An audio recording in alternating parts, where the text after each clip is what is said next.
നമ്മുടെ മുല്ലപ്പൂ കൊച്ച് അങ്ങനെ ചുറ്റി തിരിഞ്ഞ് നടക്കുകയാണ്. ഒരുപാട് വ്ളോഗ്സ് ഒക്കെ ചെയ്യുന്നുണ്ട്. എനിക്ക് എല്ലാം ഇഷ്ടപ്പെട്ടു.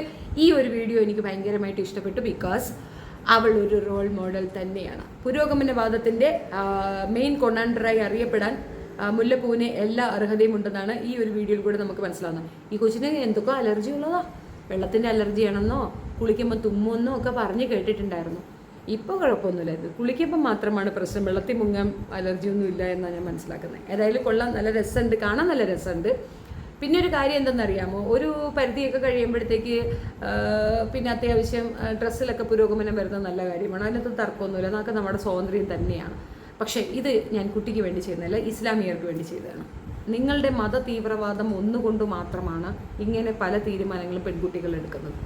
സ്വാതന്ത്ര്യം കൊടുക്കാതെ അവരെ പിടിച്ചൊരു കൂട്ടിനകത്തിട്ട് വളർത്തുമ്പോൾ പെൺകുട്ടികൾ പുറത്തേക്ക് ഇറങ്ങി ഡ്രസ്സ് പറിച്ചെറിയും, എന്നിട്ട് പറയും പുരോഗമനവാദമാണ്, ഇതാണ് സ്വാതന്ത്ര്യമെന്ന്. അപ്പം നിങ്ങൾ ശ്രദ്ധിക്കേണ്ട ഒരു കാര്യം, അനാവശ്യമായ ഹൈപ്പ് കൊടുത്ത് ഇവരെയൊക്കെ എടുത്ത് തൂക്കി തലയിൽ വെക്കുന്നത് കൊണ്ട് നിങ്ങൾക്കൊക്കെ നേരിടുന്ന ഒരു അപജയത്തിൻ്റെ ഒരു എക്സാമ്പിൾ മാത്രമായിട്ട് ഞാൻ ഈ വീഡിയോ ഇവിടെ ചേർത്ത് വെക്കുന്നു എന്നതേ ഉള്ളൂ. ഇതിനെപ്പറ്റി കുറേ അധികം സുഹൃത്തുക്കൾ വന്നിട്ട് ഇനി അവരെ പറ്റി പറയരുത്, അങ്ങനെ ചെയ്യരുതെന്ന് പറയുന്നത്. എനിക്ക് അവരെ പറ്റി പറഞ്ഞുകൊണ്ടിരിക്കുക എന്നുള്ളത് എൻ്റെ ശീലമല്ല, എനിക്കത് താല്പര്യവുമില്ല. ആ കുട്ടിയുടെ സ്വാതന്ത്ര്യമുണ്ട്. പുരോഗമനവാദികൾ ആണ് എങ്കിൽ അതിനകത്ത് ഒരു തർക്കവുമില്ല. ഡ്രസ്സ് എന്ന് പറയുന്നത് ഒരാളുടെ സ്വാതന്ത്ര്യം തന്നെയാണ്, വസ്ത്രം അവരവരുടെ സ്വാതന്ത്ര്യം തന്നെയാണ്, അതിൽ തർക്കമൊന്നുമില്ല. പക്ഷേ ഈ ഒരു വിഷയത്തിൽ പറയാൻ പാടില്ല എന്ന് പറയുന്നത് തെറ്റാണ്. കാരണം അത് എൻ്റെ സ്വാതന്ത്ര്യത്തിൽപ്പെടും, എനിക്കത് പറയാനുള്ള എല്ലാ റൈറ്റ്സും ഉണ്ട്. ഈ കുട്ടി തന്നെയല്ലേ തലേന്ന് തട്ടമിറങ്ങാതെ കുറേ ഡ്യൂപ്ലിക്കേറ്റ് ഒക്കെ കാണിച്ചത്. അപ്പം ഈ പറയുന്ന രീതിയിൽ രണ്ട് തരത്തിലുള്ള അഭിപ്രായം കാണിക്കുമ്പോൾ അത് പൊതുസമൂഹത്തിൽ പറയാനുള്ളൊരു നമുക്കുണ്ടാവുകയും ആ ഒരു ഇത് ഞാൻ പറഞ്ഞു എന്നേ ഉള്ളൂ. പക്ഷെ ഇതിനകത്ത് ഈ കുട്ടീനെയല്ല ഞാൻ പറയുന്നത്, ഇവരെ ഈ രീതിയിലേക്ക് എത്തിക്കാൻ കാരണക്കാരായ കുറേ പേരുണ്ട്. അവർക്ക് ഇതൊരു തിരിച്ചറിവാകട്ടെ. അനാവശ്യ ഹൈപ്പുകളും അനാവശ്യ ബൂസ്റ്റപ്പുകളും ഇസ്ലാമിയത്തിൻ്റെ പേരിൽ പലർക്കും കൊടുക്കുന്ന ഒരു വിധം ഒരു ജന്തുജീവി ജാലങ്ങൾ ഇവിടെയുണ്ട്. അവർക്കുള്ള തിരിച്ചടിയാണ് ആ കൊച്ചി ഇങ്ങനെയുള്ള കാലങ്ങളിൽ കൂടെ കാണിക്കുന്നത്. ഒറ്റ കാര്യമേ പറയാനുള്ളൂ, അവനവൻ്റെ കാല് വെട്ടിക്കളയുക, അവനവൻ്റെ തലമുടി വെട്ടിക്കളയുക, അവൻ്റെ കഴുത്ത് വെട്ടിക്കളയുക, എന്നിട്ട് റെവല്യൂഷൻ കൊണ്ടുവരാൻ ശ്രമിക്കുന്നിടത്ത് ഇതും കടന്നു പോകുന്ന ഒരു അവസ്ഥ നമുക്കുണ്ടാകും. എന്നും നമുക്ക് ഇതുപോലുള്ളൊരവസ്ഥ ഉണ്ടാകത്തില്ല. അനാവശ്യമായ ഒരുതരം അപരവൽക്കരണത്തിലേക്ക് സ്വയം പോയി ചാടാതിരിക്കാനുള്ള ധാർമ്മികത കാണിക്കണം. എനിച്ചിപ്പോൾ എന്താണെന്ന് വെച്ചാൽ എനിക്കൊന്നുമില്ല, പണ്ടങ്ങാണ്ട് എൻ്റെ കൊച്ചിനൊരു കല്യാണാലോചന വന്നായിരുന്നു, ആ ഒരു രീതിയിലൊക്കെ വെച്ചിട്ട് നമ്മളിങ്ങനെ പറഞ്ഞു എന്നേ ഉള്ളൂ. കണ്ടപ്പോൾ ഒരു ചങ്കടം, അതുകൊണ്ട് പറഞ്ഞാണ്. ഇനി ഷാരൂഖ് ഖാൻ എന്തിയേ, ഷാരൂഖ് ഖാനെ കെട്ടിക്കുന്നില്ലേ എന്നും ചോദിച്ചുകൊണ്ട് ഇങ്ങോട്ട് വരണ്ട. ഷാരൂഖ് ഖാൻ്റെ കല്യാണം ഫിക്സായിപ്പോയി, അല്ലെങ്കിൽ ഞാൻ ആലോചിച്ചാനായിരുന്നു കേട്ടോ. അപ്പോൾ അതവിടെ നിൽക്കട്ടെ. ഈ വസ്തുത പറഞ്ഞതിൻ്റെ പേരിൽ എന്നെ എന്തൊന്നും ചെയ്യുമെന്നൊക്കെ നമ്മളടുത്ത് ആരൊക്കെയോ ചലഞ്ച് ചെയ്തത് കൊണ്ട് മാത്രം ഇതെടുത്തിടുകയാണ്. എൻ്റെ സംശയം ഞാനിവിടെ വീണ്ടും രേഖപ്പെടുത്തുകയാണ്. സംശയമാണ്. കൊച്ചിനെന്തൊരു അലർജി എന്നല്ലേ പറഞ്ഞത്, ഇപ്പം അലർജിയൊന്നുമില്ലേ? പിന്നെ വേറൊരു വീഡിയോയിൽ ഞാൻ കണ്ടിരുന്നു, ഈ കൊച്ചിൻ്റെ കൂടെ വണ്ടി പോയപ്പോഴത്തേക്ക് മാണ്ഡറെ കാണുന്നൊക്കെ പറഞ്ഞുകൊണ്ട് നമ്മുടെ തല്ലുള്ളി സിജോ ഒരു കാര്യം പറഞ്ഞു. തല്ലുള്ളി സിജോ പറയുമോ ഈ കൊച്ചു മാണ്ഡറെ കാണുന്നു? ഞാനല്ല, സിജോ പറഞ്ഞത്. അതെന്തിനാണെന്നറിയാമോ? ഈ കൊച്ചു വണ്ടി കയറി ഇരുന്നപ്പോൾ വണ്ടി പോയി ഓടയിൽ വീണെന്നു. ചുമ്മാ എന്തെങ്കിലും ഒരു കൊച്ചിനെ പറ്റി മോശം പറയാൻ പാടുണ്ടോ?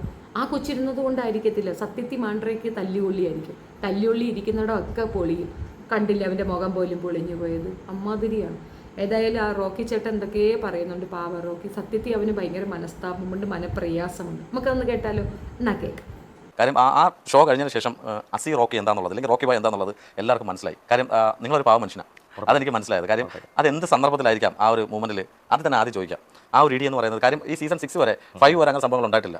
6-ൽ ഇങ്ങനെ ഒരു സംഭവം ഉണ്ടായപ്പോൾ എല്ലാവരും വണ്ടടിച്ച് നിൽക്കുകയാണ്. ഒന്നാമത് സിജോ എന്ന് പറഞ്ഞ ആ ഒരു കണ്ടസ്റ്റന്റ് ഇവിടെ ആക്സിഡന്റ് ആയിട്ട് എന്തൊക്കെയോ സർജറിയൊക്കെ വേണം, ആ സമയത്താണ് സംഭവിച്ചത്.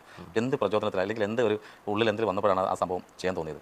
സത്യം പറഞ്ഞാൽ ഈ ചോദ്യത്തിനുള്ള ഉത്തരം എനിക്ക് ഇന്നും വരെ കിട്ടിയിട്ടില്ല. അറിയത്തില്ല. ഞാൻ ആ ഒരു ആക്ടിങ് എങ്ങനെയാണ് സംഭവിച്ചു പോയതെന്ന് ചോദിച്ചു കഴിഞ്ഞാൽ അതിന് വ്യക്തമായിട്ടുള്ള ഉത്തരം എനിക്കില്ല. എന്നാൽ ഞാനൊരു കാര്യം പറയാം. സോ സാഹചര്യങ്ങളാണ് നമ്മൾ പലതിലും കൊണ്ടെത്തിക്കുന്നത്. സിറ്റുവേഷൻ ആണ് നമ്മൾ ഓരോ കാര്യത്തിനും സിറ്റുവേഷൻ ഡിപ്പെൻഡഡ് ആയിരിക്കും പല കാര്യങ്ങളും സംഭവിക്കുന്നത്.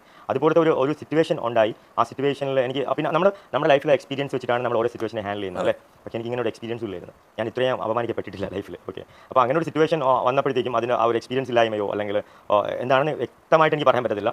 പക്ഷേ അങ്ങനെ സംഭവിച്ചു പോയി. അത് ഒരിക്കലും ഞാൻ അതിനെ ന്യായീകരിക്കുന്നില്ല. അത് തെറ്റ് തന്നെയാണ്. നമ്മൾ ഒരാളിനെ ഹേർട്ട് ചെയ്യാൻ പാടില്ല, അല്ലെങ്കിൽ അടിക്കാൻ പാടില്ല. അതുപോലെ തന്നെയാണ് പിന്നെ നമ്മുടെ പേഴ്സണൽ സ്പേസ് എന്ന് പറയുന്ന സംഭവം. പേഴ്സണൽ സ്പേസ് ഒരാളിൻ്റെ മൂക്കിൻ്റെ തുമ്പ് വരെയുള്ളൂ പേഴ്സണൽ. നമുക്ക് ഇതുവരെ പോകാം, ഇത്ര വിടാമല്ലോ. ഇവിടെ ആയിക്കഴിഞ്ഞാൽ പ്രശ്നമാണ് തുടരും.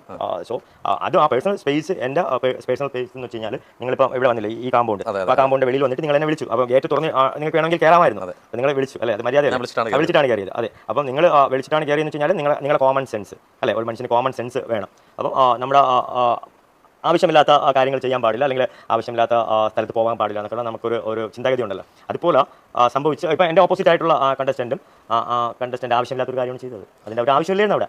ഓക്കെ, അങ്ങനെ സംഭവിച്ചപ്പോഴത്തേക്കും അത് മാത്രമല്ല 2 പ്രാവശ്യമാണ് പുള്ളിക്കാരൻ എൻ്റെ ബോഡിയിൽ ടച്ച് ചെയ്തത്. 2 പ്രാവശ്യം. ഒരു പ്രാവശ്യം എൻ്റെ താടിയിൽ പിടിച്ച്, ഒരു പ്രാവശ്യം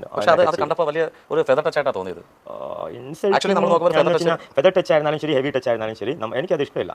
ഓക്കെ, ഇഷ്ടമില്ലാത്ത ഞാൻ അടുത്ത കാര്യം വേറെ ആൾ ചെയ്യുമ്പോഴത്തേക്കും ഫസ്റ്റ് നമ്മൾ പറയും അതെനിക്ക് ഇഷ്ടമല്ല, ഇനി ചെയ്യരുത്. ഒരു പ്രാവശ്യം ചെയ്തല്ലോ, ഓക്കെ, ഇനി ചെയ്യരുത്. അത് ആ പുള്ളിക്കാരൻ്റെ ഒരു ഗെയിം സ്ട്രാറ്റജി ആണെന്ന് എനിക്ക് തോന്നുന്നു. കാര്യം വെച്ച് കഴിഞ്ഞാൽ ഈ പുള്ളിക്കാരൻ തന്നെ ഇതിന് മുമ്പ് ജിൻഡോയായിട്ട് പ്രോബ്ലം ഉണ്ടായപ്പോഴും ജിൻഡോയെയും പ്രൊവോക്ക് ചെയ്തത് ബോഡിയിൽ ടച്ച് ചെയ്തുകൊണ്ടാണ് പ്രൊവോക്ക് ചെയ്തത്. പക്ഷേ ജിൻഡോ പ്രതികരിച്ചില്ല. എല്ലാവരും അങ്ങനെ അല്ലല്ലോ, എല്ലാവരും അങ്ങനെ അല്ലല്ലോ. കാര്യം ആൾക്കാർ ഡിഫറെൻ്റ് ആണ്. അതുകൊണ്ടാണ് ഈ ലോകത്ത് ഇത്രയും കളർ, ഇത്രയും കാർ. കണ്ടില്ലേ, അദ്ദേഹത്തിന് പോലും അറിയത്തില്ല എന്താ സംഭവിച്ചെന്ന്. അദ്ദേഹത്തിന് അങ്ങനെ ഒരു അബദ്ധം പറ്റി എന്നുള്ള രീതിയിലാണ് അദ്ദേഹം പറയണത്. എന്നാൽ അദ്ദേഹത്തിൻ്റെ അറിവിലേക്കായി ഞാനൊരു കാര്യം ഇവിടെ അവതരിപ്പിക്കാൻ ആഗ്രഹിക്കുന്നുണ്ട്. അല്ലയോ സേട്ട, എന്താ സംഭവിച്ചതെന്ന് അങ്ങേക്ക് മനസ്സിലായില്ലല്ലേ? സിമ്പിൾ മെത്തേഡാണ്. ഞങ്ങളെപ്പോലെ കുറേയധികം പെണ്ണുങ്ങളെ അവൻ എടുത്തു വെച്ച് അമരാവതിക്കുന്നുണ്ടായിരുന്നു. ആ അമരാവതത്തിന് അവന് കിട്ടേണ്ട ഒരു തല്ല് അത് ഞങ്ങൾക്ക് വേണ്ടിയിട്ട് ദൈവത്തിൻ്റെ കരങ്ങളിൽ കൂടെ താങ്കളെ കൊണ്ട് കൊടുപ്പിച്ചത് മാത്രമാണ്. താങ്കൾ ടെൻഷനൊന്നും ഓടിക്കേണ്ട, അവന് കിട്ടേണ്ടത് തന്നെയാണ് കിട്ടിയിട്ടുള്ളത്. ഒരു ദോഷവും ഇല്ലെന്ന് എനിക്ക് പറയാനുള്ളൂ. ഏതായാലും ആ ഒരു സംഗതിയെ ഓർത്ത് താങ്കൾ ഇപ്പോൾ വളരെയധികം പശ്ചാത്താപിക്കുന്നുണ്ടെങ്കിൽ പശ്ചാത്താപിക്കുന്നവൻ്റെ ഒപ്പമാണ് ദൈവമുള്ളത്. താങ്കൾക്ക് മോക്ഷം ഉണ്ടാവട്ടെ, ഒന്നും പേടിക്കാനില്ല, ഒന്നും ടെൻഷൻ അടിക്കേണ്ട. അപ്പോഴും പുള്ളിയും പറഞ്ഞത് എനിക്ക് പ്രശ്നമൊന്നുമില്ല, പരാതിയൊന്നുമില്ല.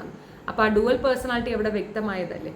അവൻ ചോദിച്ചു വാങ്ങിച്ചത് തന്നെയാണ്. താങ്കളെ ചുമ്മാ ഇട്ട് ചൊറിഞ്ഞു, അവൻ ഇരന്ന് വാങ്ങിച്ചു, അത്രയേ ഉള്ളൂ. അതിൽ ഇത്രയും വിഷമിക്കേണ്ട കാര്യമൊന്നുമില്ലായിരുന്നു.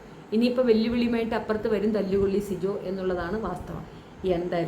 എന്തൊക്കെയോ നടക്കുന്നു ഈ രാജ്യത്ത്, എന്തൊക്കെയോ നടക്കുന്നുണ്ട്. നമ്മളൊക്കെ ഇത് കണ്ടുകൊണ്ട് മിണ്ടാണ്ട് കുത്തിയിരിക്കുന്നു, അത്രയേ ഉള്ളൂ.